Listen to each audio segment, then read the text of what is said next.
gente bella de Galeras, bienvenido a un programa más de Cuida tu Salud. Este programa que está con la responsabilidad de Plan de Intervención Colectiva, en convenio con la S Municipal y la S Inmaculada Concepción y la Alcaldía Municipal. El día de hoy, como todos los días, a las 5 de la tarde, tenemos un tema de gran importancia, el cual es los factores de riesgo del bajo peso al nacer, prácticas diarias de una buena alimentación en gestación. Hoy queremos realizarle totalmente la invitación a todas las embarazaditas, a todas las gestantes de nuestro municipio, ya que vamos a tratar una temática y vamos a aclarar muchas dudas e inquietudes con este periodo tan maravilloso que es la gestación. Antes de comenzar la temática, quiero realizarle una invitación para que nos sigan por el canal 13 TV y Facebook Live, participen, coloquen todos sus comentarios, dudas e inquietudes con la temática. Cabe aclarar que estas personas que mayormente participen serán privilegiados y estarán en el sorteo de un espectacular celular o una bicicleta. Entonces quedan totalmente invitados para que nos sigan todos los días a las 5 de la tarde por el canal 13 TV y Facebook Live. Comenzando con la temática de hoy, como ya la habíamos comentado, aquellos factores de riesgo que predisponen a una embarazadita a dar a luz un niño de bajo peso y cuáles son todas aquellas prácticas diarias que debe llevar una embarazadita para tener una buena alimentación en este periodo de gestación.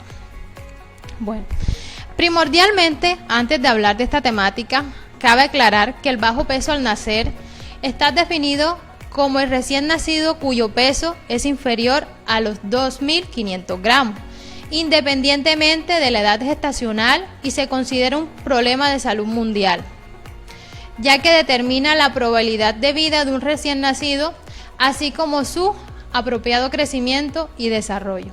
Bajo esta misma perspectiva, los nacidos vivos con bajo peso presentan mayores riesgos de sufrir patologías serias durante un periodo neonatal, además de padecer incapacidades que pueden ser permanentes. En un mayor porcentaje también puede producir lo que es la muerte.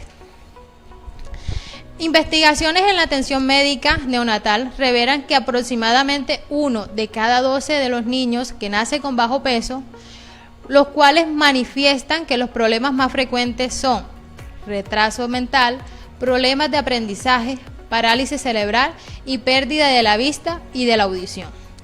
Algo que se debe tener en cuenta es que este problema no solamente afecta la salud del nacido, sino que también incrementa o realiza un incremento innecesario de la demanda de la atención médica a este recién nacido.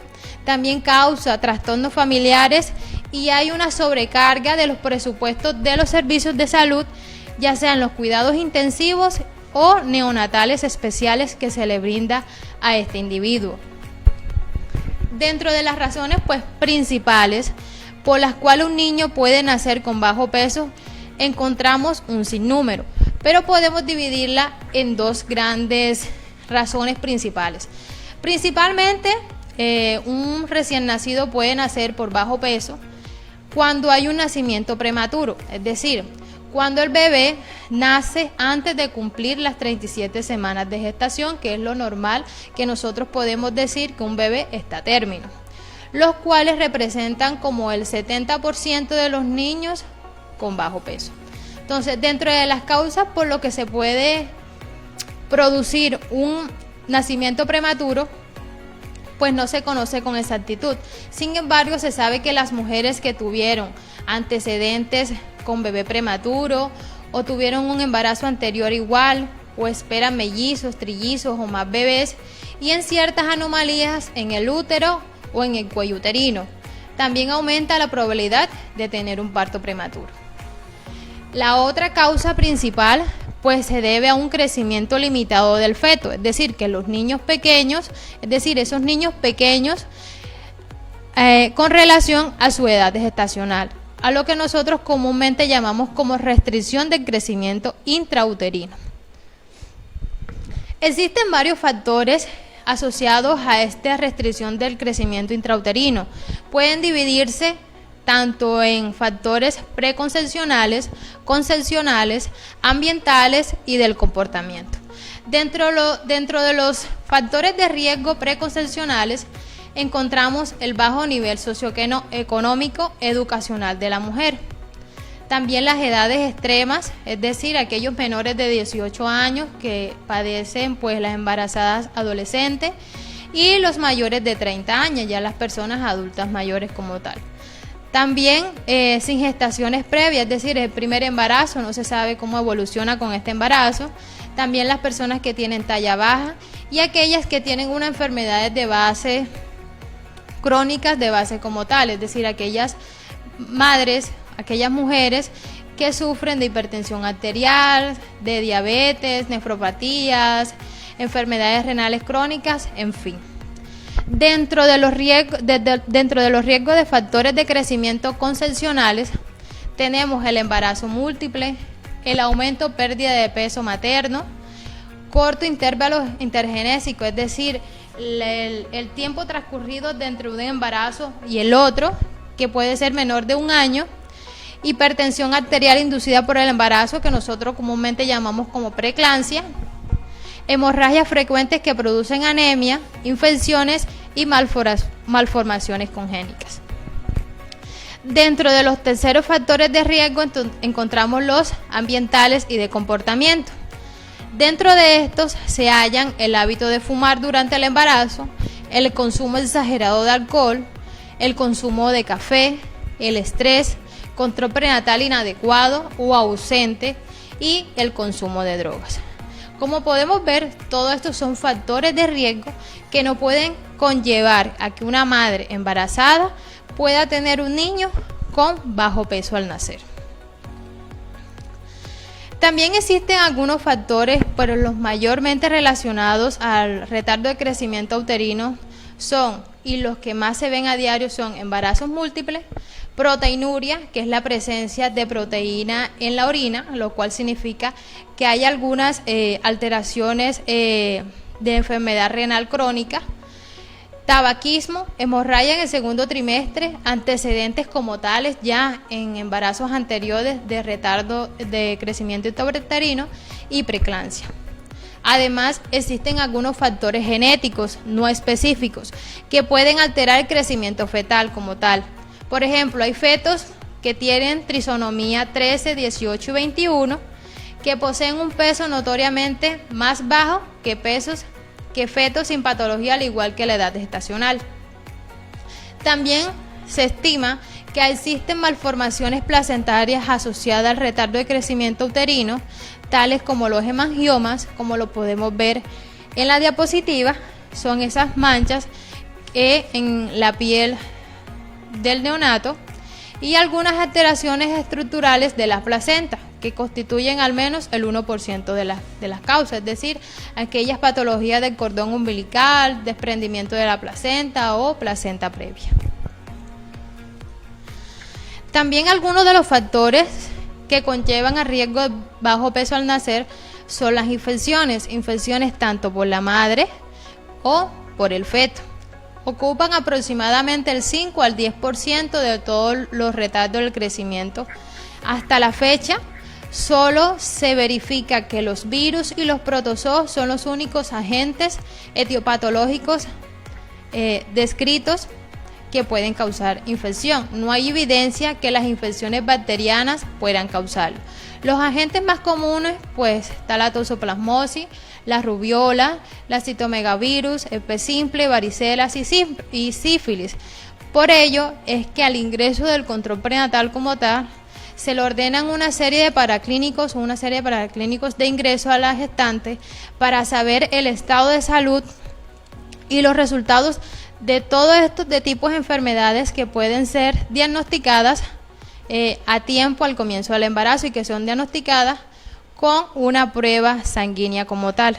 Por ende, la importancia del ingreso oportuno y el ingreso a temprana edad gestacional a los controles de control prenatal. Seguido de los otros factores tenemos la desnutrición materna preconcepcional. Se dice que se produce una disminución del peso fetal de 400 a 600 gramos cuando hay compromiso durante el tercer trimestre del embarazo. Es decir, se aprecia una disminución del 10% del peso final del recién nacido comparado con aquellas madres que están bien nutridas. Entonces la desnutrición materna nos puede llevar a dar a luz un niño de bajo peso. También existen dentro de los factores las gestaciones múltiples, o sea, presentan bajo peso o restricción del crecimiento intrauterino en un 20 o un 25%. El incremento ponderal de los embarazos múltiples durante el primer trimestre es de unos 200 gramos por semana, hasta las 34 semanas de gestación. Pero ¿qué pasa con esos embarazos que son gemelales, que son trillizos o que tienen más fetos como tal?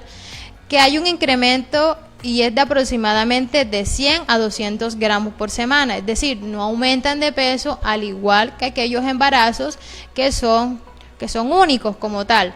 Entonces los recién nacidos gemelos que presentan un peso menor al dormar crece posteriormente en forma adecuada después del nacimiento, alcanzando el año de vida un peso similar de aquellos que fueron por embarazos simples como tal. También existe dentro de los factores de riesgo lo que son las toxicomanías.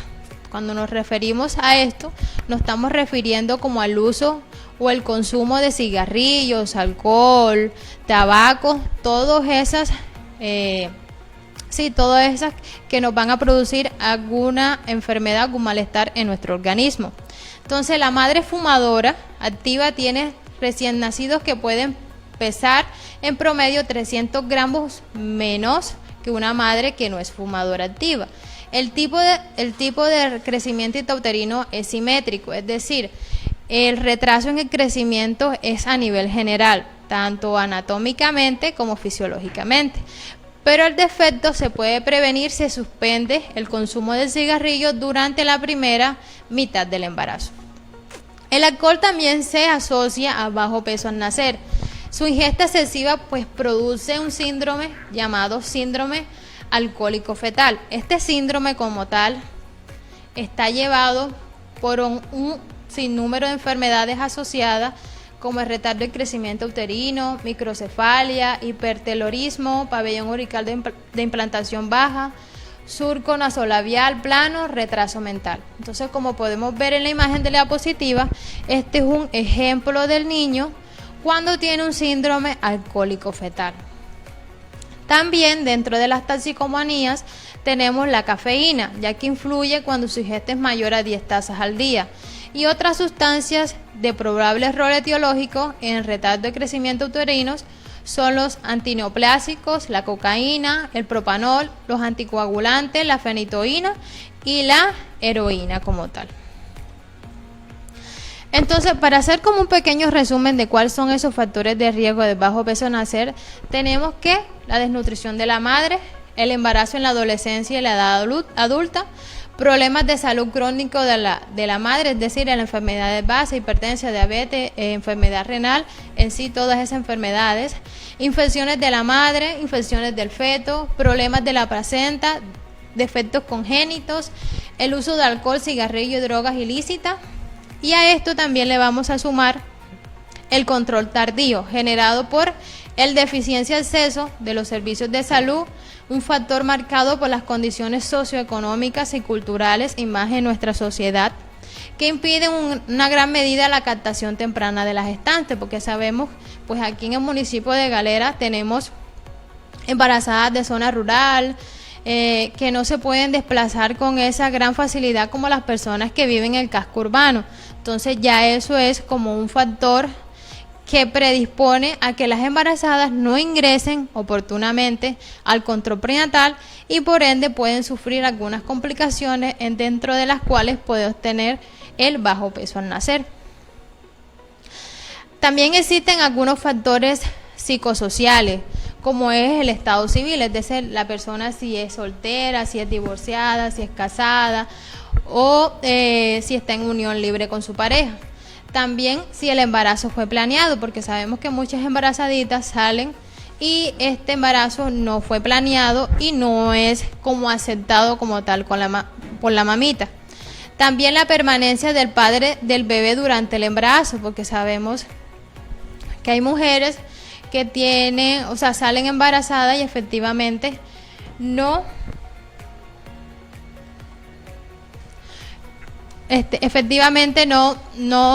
conviven como tal con la pareja.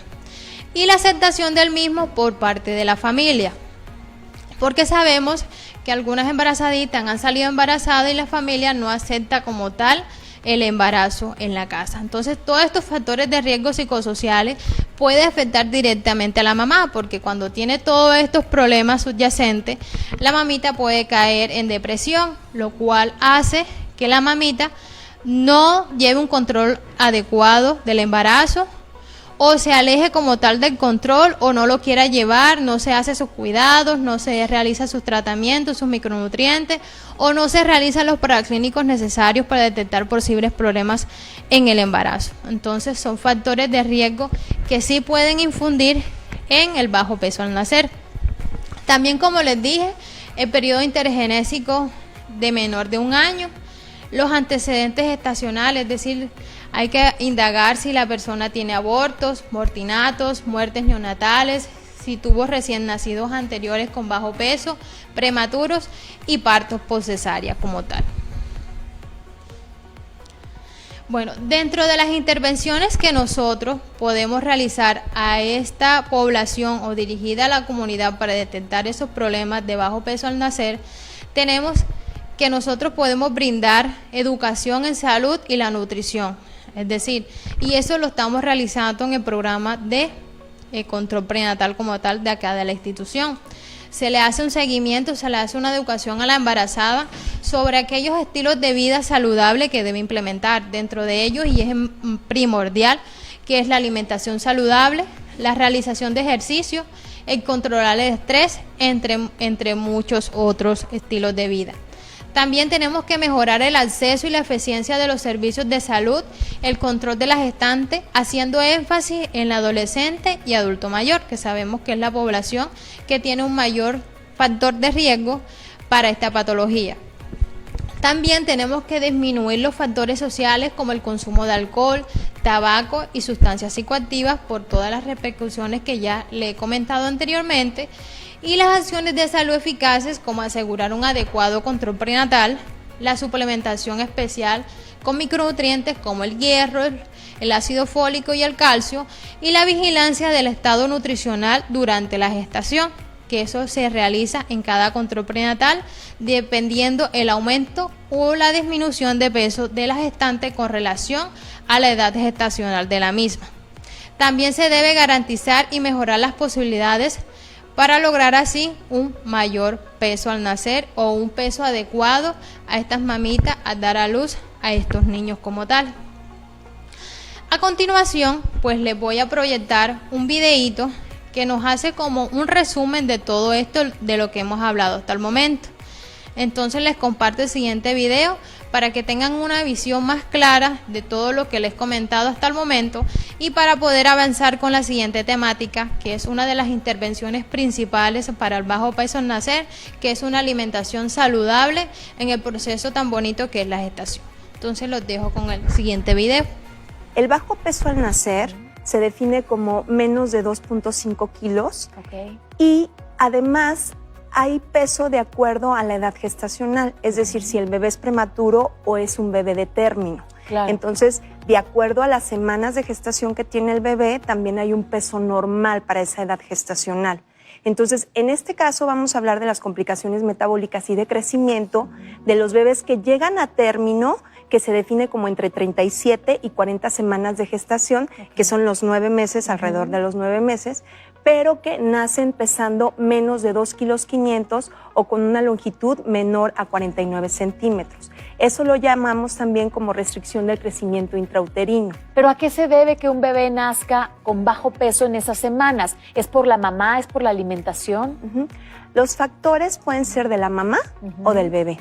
Los factores de la mamá es que sea una mamá muy delgadita, que tenga algún tipo de adicción, ya sea drogas o alcohol, que no se nutra adecuadamente o que tenga alguna enfermedad crónica. Y los factores del bebé pueden ser sobre todo enfermedades como malformaciones o algunos síndromes. Entre ellos dos está la placenta, que es factor de riesgo materno, que no oxigene o que no crezca de forma adecuada y no lleve el adecuado aporte de oxígeno a través de la sangre hacia el bebé, y eso hace que se vaya deteniendo el crecimiento dentro del útero. Hasta un 87% de los niños que nacen con bajo peso o baja talla al nacimiento van a recuperar su estatura y su peso aproximadamente entre los 2 y los 4 años. Okay. El otro 13% no lo va a recuperar. De ese 13% pueden presentar talla baja y peso bajo durante toda su evolución del crecimiento. Esto con respecto a la talla. Entonces, con respecto a lo metabólico, los niños, como nacen muy delgaditos, en sus primeros años de vida, lo que más van a absorber, lo que más van a retener es masa grasa. ¿Qué es lo que pasa? Que esto a la larga los predispone a tener más riesgo de obesidad, hipertensión, diabetes y síndrome metabólico. Entonces es muy importante también cuidar su alimentación desde que empezamos con la leche materna, que sabemos que es lo idóneo, y en caso de que no se pueda, suplementar con fórmulas adecuadas de acuerdo a lo que diga el pediatra, y posteriormente al inicio de la lactación con una alimentación saludable. Listo. Como pudimos observar en el video, nos hacen como una aclaración más extensa de todos estos factores de riesgo que conllevan a que una embarazadita dé a luz a un niño de bajo peso. Bueno, con relación a la temática, pues nos han hecho una pregunta. Lunalu Lasgu nos hace una pregunta, que es la siguiente: ¿los problemas hormonales en la mujer evitan que quede en embarazo o no? Bueno, Lunaluz, te puedo comentar lo siguiente. O sea, como tal, los cambios hormonales sí pueden determinar que una mujer quede embarazada o no. ¿Por qué? Porque sabemos que existe un proceso de ovulación, que es un cambio hormonal en la persona, que puede permitir que una mujer quede más fácilmente embarazada como tal. También hay cambios hormonales cuando la persona está estresada, tiene situaciones estresantes, no tiene una buena alimentación, no tiene una buena suplementación de micronutrientes, que pueden llevar a la persona que estas hormonas, que permitan que la mujer quede embarazada, pueda disminuir como tal y por ende no pueda quedar embarazada. También sabemos que es muy relativo que algunas mujeres en el periodo puedan o no puedan quedar embarazadas. Como sabemos, en nuestro ciclo menstrual, la mujer está desechando toda esa sangre, es decir, toda esa ovulación que no fue fecundada por un espermatozoide, ¿verdad? Como tal, se está haciendo todo ese desecho. Cuando la mujer tiene relaciones sexuales en ese periodo de menstruación, es posible de que no quede embarazada. Pero han habido casos y me han comentado casos de mujeres que me han dicho que en esa fase de menstruación fue donde mayor probabilidades tuvieron de quedar embarazada. Entonces es muy relativo la pregunta con relación al organismo como tal de cada persona. Pero sí te contesto que muchos de los cambios hormonales pueden definir que una mujer quede embarazada o no puedan quedar embarazada. Por lo menos te voy a dar una humilde opinión de mi parte. Como tal, tuve una experiencia de que una embarazadita como tal, porque ya estaba embarazada, se acercó ante mí y me dijo que no podía tener bebé, que lo habían intentado y no habían podido tener el bebé. Se le hizo de que asistiera a una valoración por ginecología, donde en sí le mandaron una serie de medicamentos, es decir, una serie de suplementos, le mandaron una serie de alimentación adecuada, una serie de ejercicios como tal, que le pudiese ayudar a la paciente a quedar embarazada. Tiempo después, pues, con el privilegio y con la alegría en su rostro, me dijo sí que pudo quedar embarazada. Como tal, tuvo una ayuda, tuvo un asesoramiento, tuvo una guía como tal de todas esas pautas o todas esas recomendaciones que pudieron lograr a que ella llegara a un feliz término de un embarazo. Entonces, esa sería mi respuesta para ti. Continuando un poquito más con la temática, y dentro de esas intervenciones que son específicas o que son primordiales para evitar el bajo peso al nacer, tenemos que son las prácticas diarias de una buena alimentación en la gestación, ¿verdad? Entonces sabemos que existen muchos errores y muchos mitos que rodean las recomendaciones alimentarias a una mujer gestacional, porque nos dicen que una mujer embarazada tiene que comer el doble, que una mujer embarazada tiene que comer más de lo normal, que una mujer embarazada tiene que llegar a su saciedad en la alimentación para que el niño pueda coger sus micronutrientes. En fin, un sinnúmero de errores y mitos que se han plantado sobre la alimentación al embarazo. Pero cabe recalcar que no es verdad que se deba comer por dos, ni que sean necesarios los suplementos de algunos nutrientes, es decir, de esos potes, sin ninguna necesidad, que puede más que generar un beneficio en la embarazada o generar algunos toxicidad en el cuerpo como tal. Por otro lado, una nutrición inadecuada en la madre como tal puede relacionarse con aquellos problemas de prematuridad y mortalidad neonatal. Y la obesidad también puede resultar peligrosa para la salud en un futuro bebé. Entonces, cada gestante como tal tiene unas necesidades particulares que obedecen a sus hábitos alimenticios, a sus costumbres y deben adecuarse a los malestares propios que se puedan presentar también en el embarazo.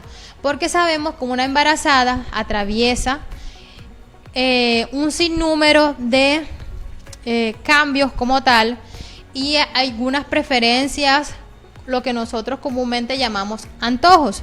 Entonces los malestares que pueden presentarse durante los primeros meses de gestación, ya sean náuseas, vómitos, impiden a la mujer que tenga una adecuada alimentación. Por ello ustedes ven que una embarazada al comienzo del primer trimestre del embarazo tiende a bajar un poquito de peso. ¿Por qué? Por todo esto que les estoy comentando, por esos antojos, por esos cambios que se pueden presentar, que presentan náuseas, vómitos, lo cual impide una buena alimentación de la embarazadita. Entonces, con el objetivo de la alimentación de la gestante, lo que se busca es proteger el buen estado de salud y de nutrición de la madre, así como incrementar las posibilidades de una mejor calidad de vida del nuevo ser que va a venir en camino y disminuir esas probabilidades de mortalidad materna e infantil como tal. Entonces, para nosotros tener una alimentación saludable o para saber si nosotros llevamos una alimentación saludable en ese periodo de gestación, tenemos que tener en cuenta algunos aspectos.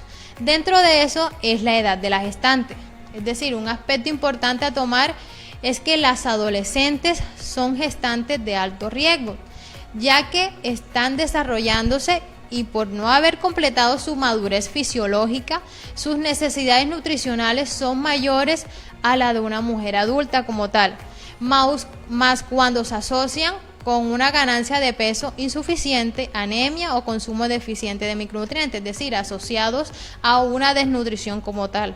También son mayor riesgo aquellas gestantes mayores de 35 años, quien tienen mayores riesgos de salud que nutricionales como tal, porque sabemos que ya una gestante de 35 años de edad ya puede tener unas enfermedades de base como tal que pueden empeorar la condición de salud en competencia con el embarazo como tal. Otro de los aspectos que tenemos que tener en cuenta es el peso de la embarazada, porque lo que nosotros normalmente esperamos es que toda mujer embarazada que quede en ese periodo de gestación lo haga con un estado nutricional óptimo, es decir, con un índice de masa corporal normal que es definido de 18.5 a 24.9. Eso sería lo normal o lo que nosotros quisiéramos que toda mujer que está en pro de quedar embarazada quede bajo este índice de masa corporal normal. Entonces, la ganancia de peso suficiente durante el embarazo es el predictor más significativo de peso al bajo nacer y de la restricción del crecimiento intrauterino. Dentro del comité de estos expertos se recomienda que las mujeres saludables y bien nutridas deben ganar de un peso aproximado de 10 a 14 kilos durante todo el embarazo. Pero esto va a ser muy relativo con relación al peso que nosotros teníamos antes de comenzar el embarazo, porque no podemos exigir que una mujer que ingrese al estado de gestación con sobrepeso aumente esos 10, 14 kilos de más. Es decir, ya ella debe aumentar un poco menos en su totalidad del embarazo. Entonces, como podemos ver en la diapositiva, tenemos que una embarazada que comienza su embarazo con un índice de masa corporal bajo, es decir, va a tener una ganancia de 12.5 a 18 kilos. Cuando ingresa a un embarazo con un índice de masa corporal normal, va a aumentar de un 12.5 a 16 kilos. Cuando ingresa con un índice de masa corporal alta, es decir, va a incrementar una ganancia de peso de 7 a 11.5 kilos. Y cuando ingresa con una obesidad como tal, va a aumentar menos de 7 kilos. Entonces ya esto es muy relativo al peso que teníamos antes de comenzar el proceso del embarazo. Dentro de los otros aspectos que tenemos que tener en cuenta es el volumen y la composición sanguínea. Ya que sabemos que el volumen sanguíneo se expande en un 50% de la gestación, lo que repercute en un descenso en los niveles de hemoglobina, albuminuria y vitaminas hidrosolubles, mientras que aumentan las vitaminas liposolubles y determinadas fracciones lípidas. Son cambios a los que se debe captar las recomendaciones nutricionales. Por eso es que vemos que muchas de las embarazadas al comienzo del embarazo tienden a tener un bajón de la hemoglobina por esta situación. Entonces es importante considerar estos cambios en la disminución de la hemoglobina, como ya les comentaba, ya que la anemia constituye un factor de riesgo asociado con un parto prematuro, bajo peso al nacer y mayor riesgo de mortalidad materna. También hay que tener en cuenta aspectos gastrointestinales, porque sabemos que existe un aumento en la capacidad de absorción intestinal durante la gestación, y de allí que pueden aparecer los conocidos vómitos o náuseas.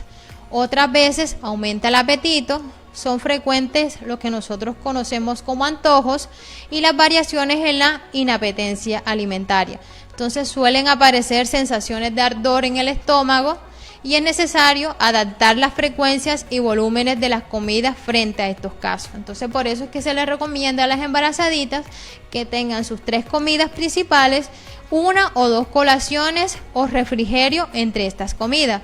El número de colaciones o de refrigerio pues va a depender de la tolerancia como tal de la mamá en este estado de embarazo. Bueno, esos son algunos aspectos que tenemos que tener en cuenta.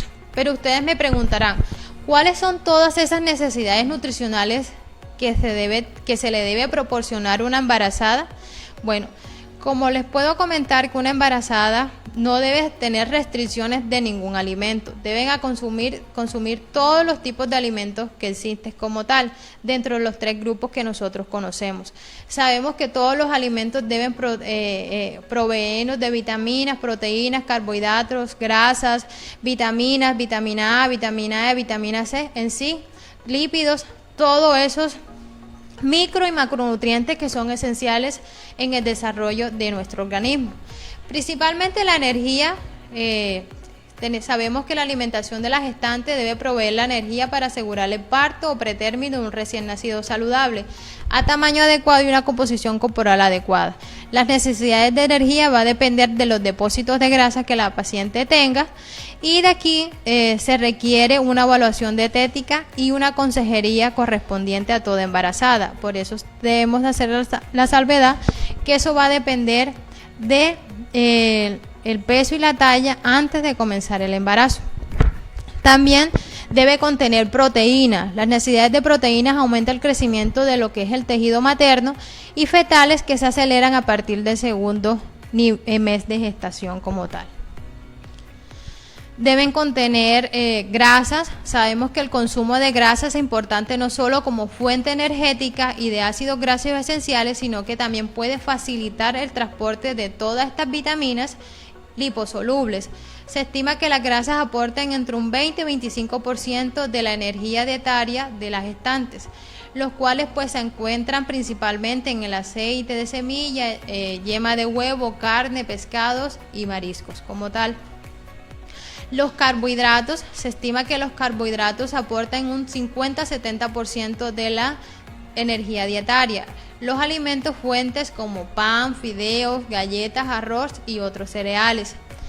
Y la fibra dietética. El incremento de los niveles de progesterona durante el embarazo provoca una relajación en la musculatura del tubo digestivo, por lo cual explica la presencia de esos síntomas como la náusea, los vómitos, la aspirosis o el estreñimiento que muchas mujeres pueden sufrir en este periodo.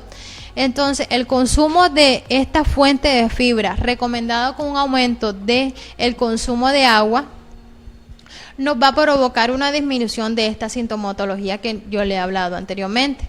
Entonces, los alimentos que son fuente de fibra, como las verduras, frutas crudas, los cereales, las leguminosas, con sus envolturas o cáscaras como tal. Y una de las necesidades también, algunas sí de las necesidades nutricionales que nosotros vemos es el hierro. Sabemos que muchos alimentos aportan el hierro como tal en su componente, pero dentro del proceso de gestación también se recomienda su dosis de sulfato ferroso a la embarazada, al igual como el suministro de calcio y ácido fólico. Entonces es recomendable que la embarazadita al comienzo del embarazo esté acompañada también con el suministro de sulfato ferroso como tal, y más también porque le va a ayudar a esa disminución de hemoglobina, como anteriormente le había comentado, que se va a presentar en los primeros meses de gestación. También algunas necesidades como el calcio. Sabemos que durante el embarazo se producen modificaciones que ayudan a satisfacer las necesidades de calcio, incrementando la absorción intestinal, disminuyendo la pérdida por orina, heces y facilitando su paso a través de la placenta, así como un incremento de la movilización ósea. Pero si la dieta que nosotros no comemos es adecuada, nosotros vamos a tener una escasez de calcio. Por ende, es recomendable también que las embarazadas en su embarazo como tal tengan el consumo de calcio en sus pastillas o de micronutrientes como tal. Sabemos que la fuente o el suministro de calcio va a evitar la presencia de preeclampsia, es decir, el aumento de la presión arterial en las embarazadas como tal. Sabemos que todas las fuentes de calcio son aquellos productos que son lácteos, queso, leche, yogur, sin otro número de alimentos como tal. Otras necesidades sería el zinc, es decir, la ingesta insuficiente de zinc está asociada con el bajo peso al nacer y parto prematuro. Durante el embarazo hay una mayor absorción intestinal y las mayores fuentes de zinc son los mariscos, las carnes, las vísceras rojas, huevos y cereales integrales. Así como hay unas necesidades que son la vitamina D y la vitamina A. La vitamina D, que es esencial en el organismo porque ayuda al metabolismo del calcio. Entonces la placenta produce vitamina D que favorece el transporte transplacentario del calcio. No hay que olvidar que la mayor fuente de exposición de vitamina D es la exposición regular al sol. Por eso se debe aportar en cantidades suficientes, es decir, las embarazaditas en horas de la mañana, tipo 7 a 8 de la mañana, debe exponerse al sol un promedio de 30 minutos diarios, por decirlo así. Pero también sabemos que hay alimentos que aportan vitamina D, como son los pescados grasos, la yema del huevo y también la leche. Dentro de la vitamina A, pues sus funciones como tal están relacionadas con el sostenimiento de la reproducción humana, pero también es un buen mecanismo para la visión y la función del sistema inmune. Por ende, es muy importante para la embarazadita y más ahora en estos momentos que estamos en tiempo de pandemia, lo que tenemos que buscar es que estas embarazaditas aumenten su capacidad inmunológica a posibles afecciones o infecciones del ambiente, como actualmente se encuentra el COVID-19. que más adelante vamos a hablar sobre esa temática, si sobre estas embarazadas existen mayores riesgos de posibles complicaciones por su estado de embarazo o no. Eso lo vamos a ver más adelante. Y otro de las necesidades es el ácido fólico, que es muy importante porque sirve para la formación del sistema nervioso del bebé. Entonces el ácido puede prevenir defectos de la columna vertebral o la espina bífida como tal. Actualmente se considera que cuando una mujer quiere estar embarazada, es decir, tiene la concepción o tiene la visión de que quiere quedar embarazada, se recomienda que un mes antes de ese embarazo como tal ya esté consumiendo ácido fólico y 3 meses posteriores de que ella ya esté embarazada. Esos son los recomendables para la gestación, para la futura madre como tal.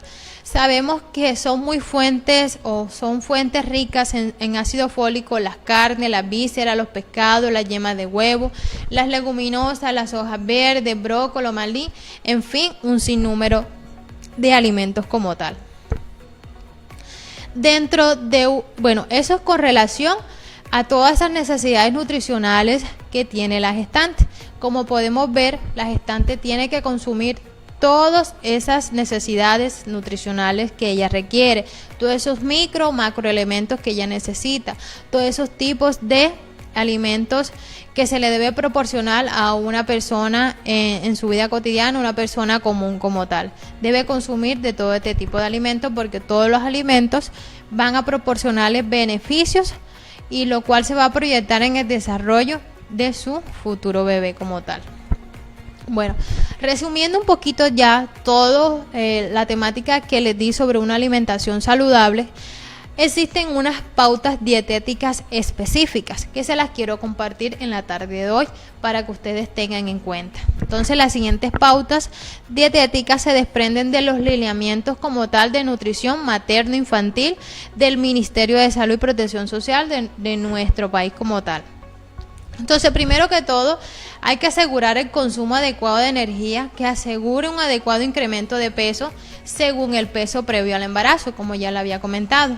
De tal manera que las mujeres adelgazadas deben tener un incremento mayor que una persona o una mujer que tiene sobrepeso como tal.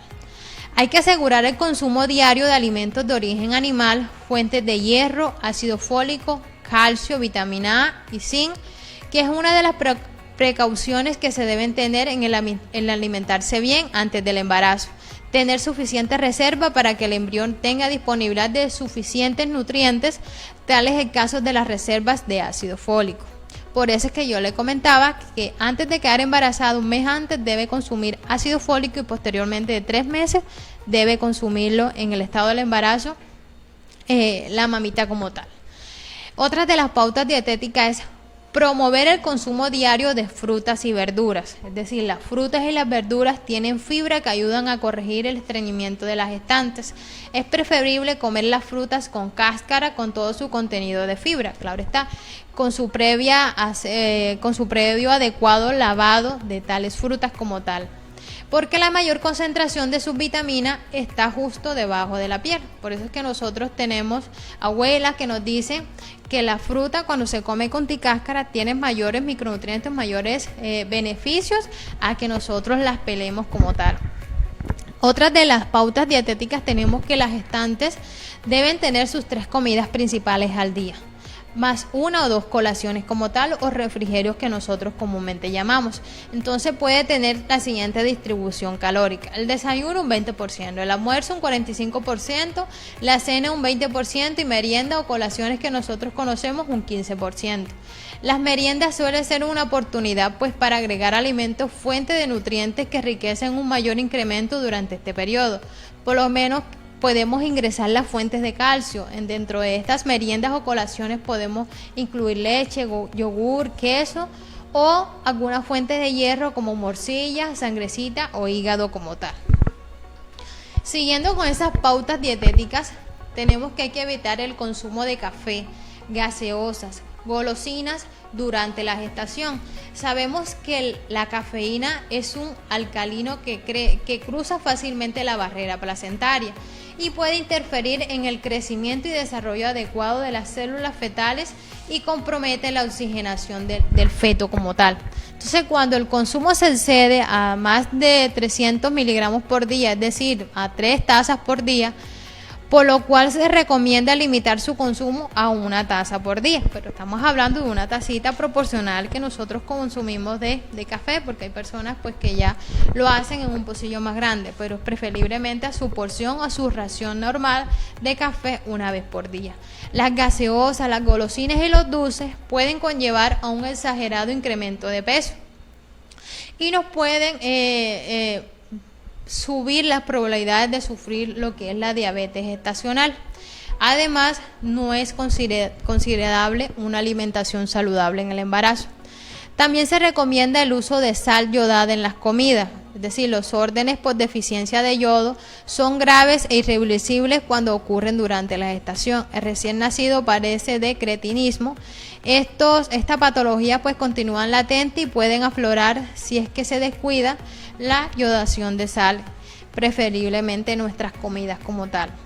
Y por último, de estas pautas dietéticas tenemos que recordar que la alimentación saludable va de la mano con promover la actividad física en las mujeres gestantes. ¿Por qué? Porque no por el hecho de que una mujer esté embarazada no significa que no pueda hacer actividad física, sino que ellas pueden hacer actividades físicas de acuerdo a su estado gestacional como tal. Por eso de allí la importancia de que las mujeres en estado de embarazo asistan a sus cursos psicoprofilácticos, porque ahí le van a dar una serie de medidas, una serie de ejercicios que van a hacer de manera paulativa al aumentar con la edad gestacional del embarazo como tal. Entonces es muy importante que ustedes tengan ese asesoramiento y tengan esa vigilancia de cuáles son las actividades que ustedes pueden realizar como tal. Entonces, cuando así lo ameriten, también hay que evitar el uso del cigarrillo, la ingesta de alcohol y de otras sustancias o drogas durante la gestación como tal. Como podemos ver aquí en la diapositiva, pues ahí le traigo como unas posibles raciones diarias de alimentos recomendados para esta mamita. Entonces, las porciones de alimentos que se recomienda como la ingesta diaria para cubrir las necesidades nutricionales de una mujer embarazada adulta como tal, son las que podemos apreciar en la pantalla, son las que podemos apreciar en el siguiente cuadro. Entonces aquí nos dicen que los lácteos, como la leche, el queso, el yogur, lo podemos consumir en porciones de 2 tazas de leche, un vaso de yogur natural, una tajada de queso. Al igual las carnes, vísceras, huevos y leguminosas, unas porciones regulares, 1 taza de muestras cocidas, una porción de cualquier tipo de carne. Al igual que los cereales, los tubérculos, al igual que las verduras, que es un plato de verduras crudas, 1 taza de verduras cocidas y 3 unidades medianas de frutas variadas o de jugos. También los aceites y los azúcares, que deben de ser en una cantidad moderada como tal. Esto para que ustedes tengan como una noción de cuáles son las raciones diarias de alimentos recomendados para esa mamita que está en el periodo de gestación como tal.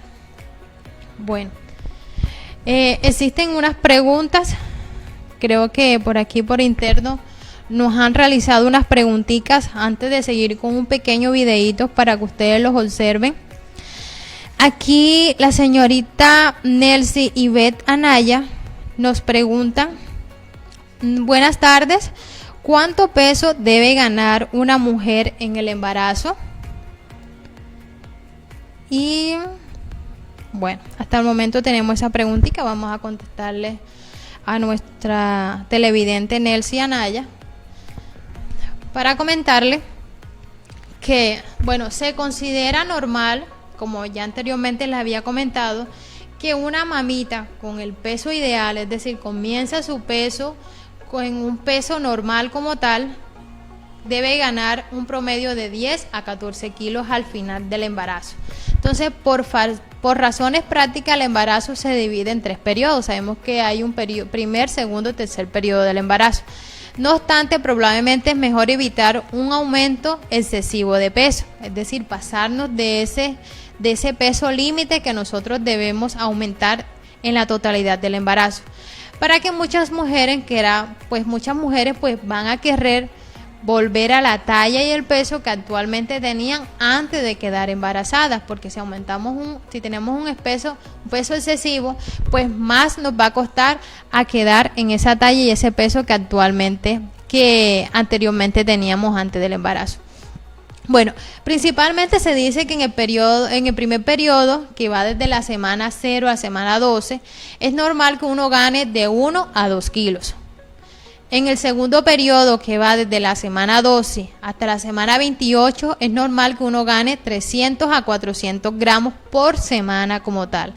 Y en el tercer periodo, que va desde la semana 28 a la semana 40, en este periodo es normal que uno gane de 1 a 3 kilos al mes como tal. Entonces ahí se puede distribuir lo que uno puede ganar de peso, que son de 10 a 14 a 12 a 14 kilos por embarazo como tal. Pero muchos me preguntarán, y creo que también sería como para darle una respuesta más detallada de la temática, en qué se distribuyen, o muchos preguntarán, pero yo no creo que esos 10, 12 kilos va a pesar mi bebé, ¿verdad? Al finalizar el embarazo. Entonces les quiero como explicar en qué se va a distribuir esos 10 o 12, 14 kilos que se están ganando el embarazo. Entonces principalmente el peso de recién nacido va a estar en un promedio de 3.5 kilos más o menos. El incremento del peso del útero, que también pesaría 1 kilo como tal. El de placenta sería un 0.5 kilos.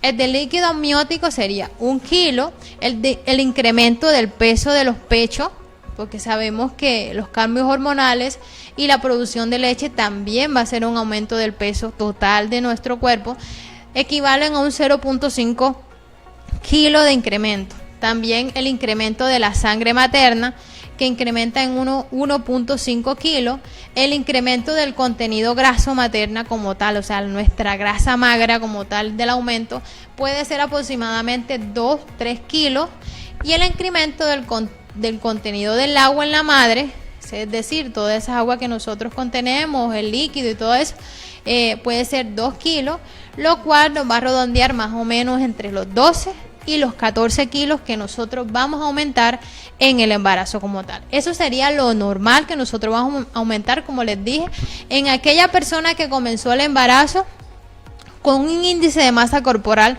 normal. Como ya vimos anteriormente, ya las personas que son obesas o que ingresan en sobrepeso a un embarazo, este aumento de peso se tiene que ver reducido como tal. Entonces, a continuación, como le estaba comentando, para darle como una visión más general y muchas de las preguntas que se me han relacionado con relación a este proceso tan maravilloso que es la gestación y su relación con lo que actualmente estamos viviendo, que es el COVID-19. Entonces muchas me preguntan, hay preguntas frecuentes como ¿qué sabemos del COVID-19 y en qué afecta a la embarazada?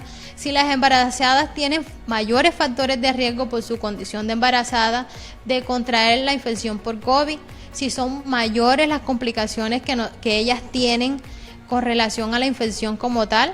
Entonces, para aclarar todas estas dudas que se me han comunicado, les quiero hacer o compartir el siguiente video que tiene como una visión más detallada y vamos a aclarar todas esas dudas que ustedes en sus casas tienen y nosotros acá también como personal de salud le queremos comunicar.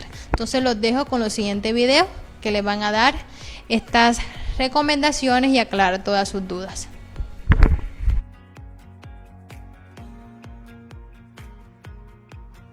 Bueno, la verdad que los datos en embarazadas son limitados porque hay poco número de casos todavía, pero parece que la evidencia está demostrando que la infección en las embarazadas no supone una mayor gravedad para estas pacientes, dado que se contempla que están en un grupo de pacientes jóvenes y sanas.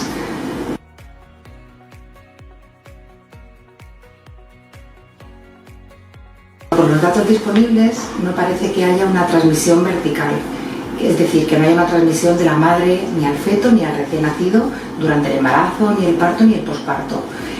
Solo en casos de que la madre tenga una afectación severa sí que se ha visto que los recién nacidos pueden tener alteraciones en la frecuencia cardíaca durante el parto o incluso casos de un distrés respiratorio en el recién nacido, pero no parece que sea por acción directa del virus, sino por el estado general materno en los casos de mayor severidad.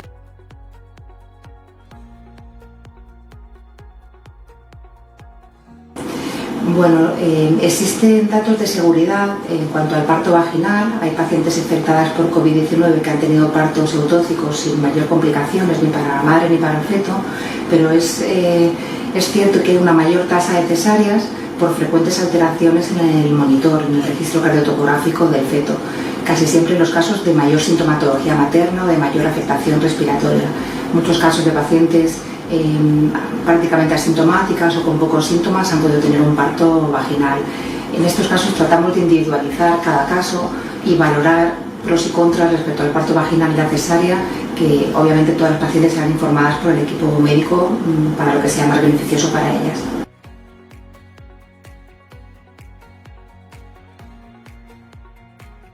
Bueno, en caso de madres infectadas por COVID-19 que estén durante el parto, durante la cesárea, las primeras horas se va a separar, se va a aislar al recién nacido para tomar una serie de medidas de precaución. Entre otras, poder analizar si el recién nacido tiene también la infección e intentar evitar ese contacto directo con la madre infectada a nivel respiratorio con el recién nacido.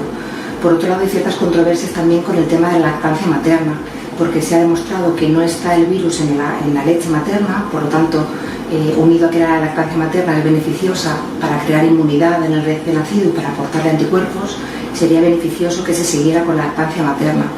El problema es el contacto directo que tienen las madres con el bebé a la hora de la toma. Insisto, está todo esto en controversia y será el equipo médico el que intente aconsejar a la embarazada en cada caso si es mejor que se extraiga la leche y se la dé al recién nacido aparte, o si con el mayor número de casos que vayamos teniendo podemos tener un poquito más de evidencia.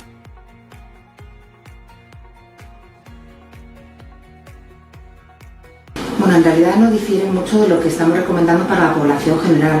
Básicamente es el lavado frecuente de manos, intentar evitar tocarse la cara por el contacto directo del virus, intentar quedarse en casa todo lo posible.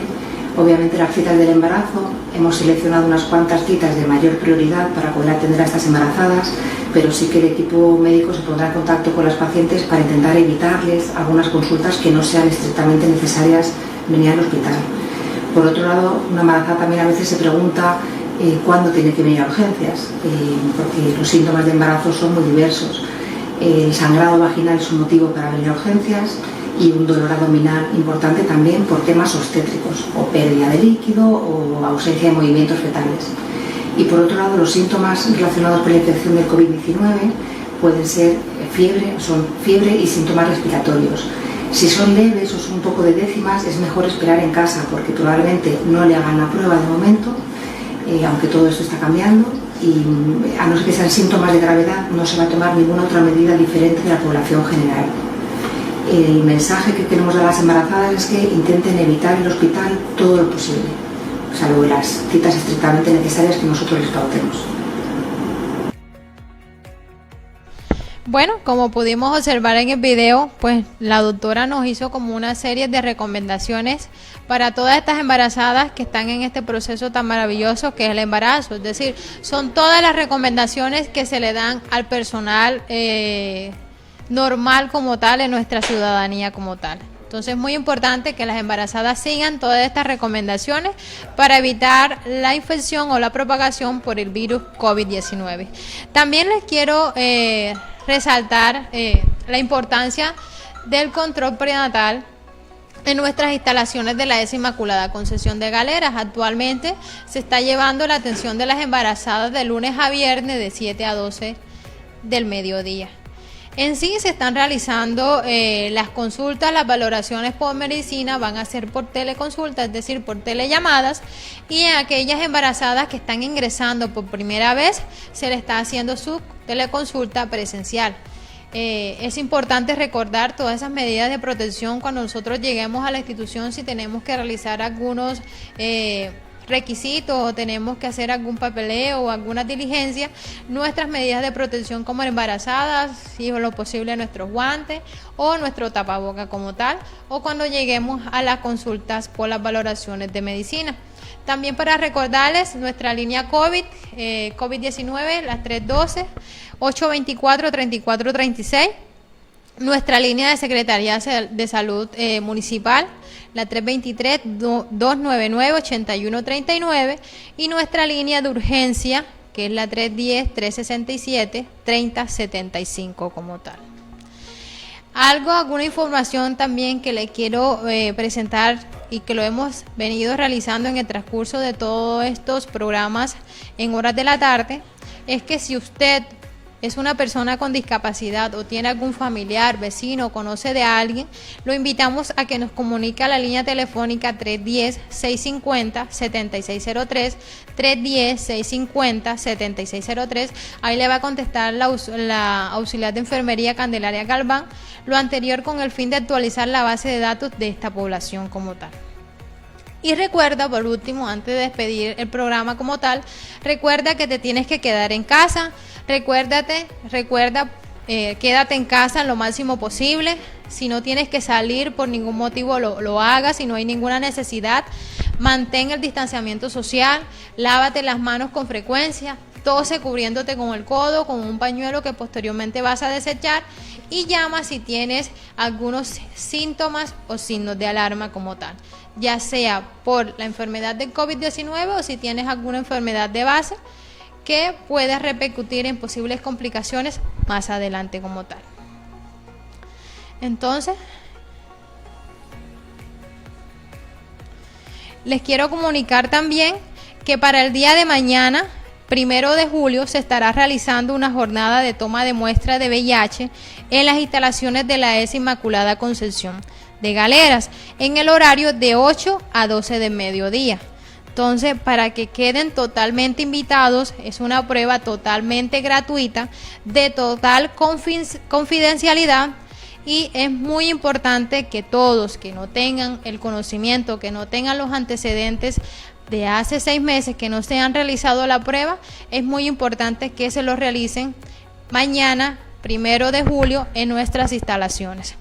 Entonces, es todo por el día de hoy. Les quiero agradecer nuevamente por estar ahí conectados con nosotros en un programa más de Cuida tu Salud. Que tengan una buena tarde. Nos vemos mañana.